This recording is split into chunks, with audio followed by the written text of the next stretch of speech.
Shabbat Shalom to everybody today. It's good to be back in the house on this Shabbat day. Hallelujah. I will wholeheartedly give thanks to Yahweh in the council of the upright, and in the assembly, the deeds of Yahweh are great. We thank you, Most High El, the Elohim of Abraham, Yitzchak, and Yaakov, and this exiled nation of Hebrews that are dispersed out of the land.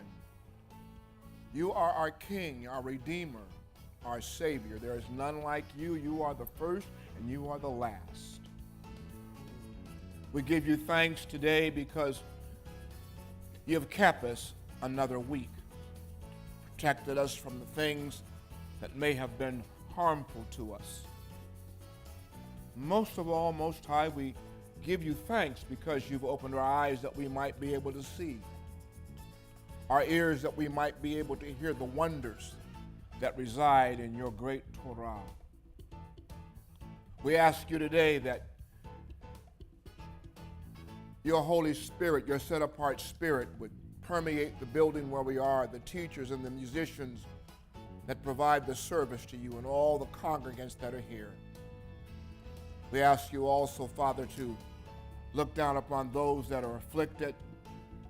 We pray for Miss B today. We hold her up before you, Father, that your divine will be done in her life. We ask you today that your set-apart Spirit fill this house. In the name of Yahweh we pray. Amen.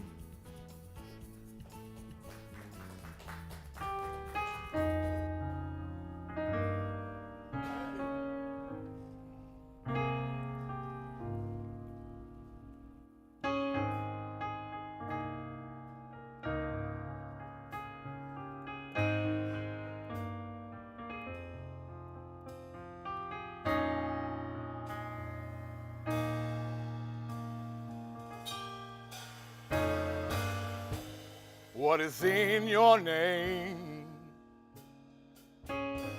What am I to call you? You hold heaven and earth in your hands. You are whom I adore.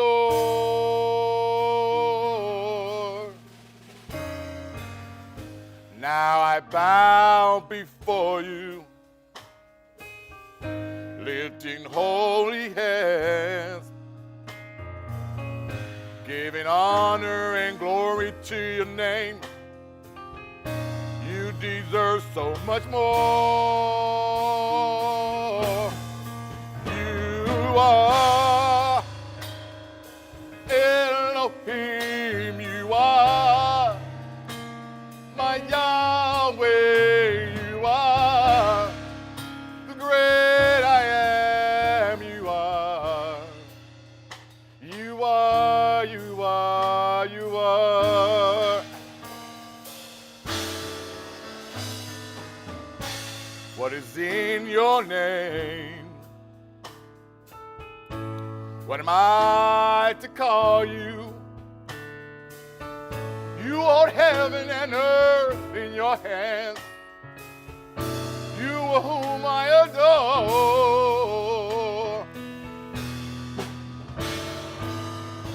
Now I bow before you, lifting holy hands, giving honor and glory to your name. You deserve so much more. You are Elohim, you are my Yahweh, you are the great I am, you are. You are, you are, you are Elohim, you are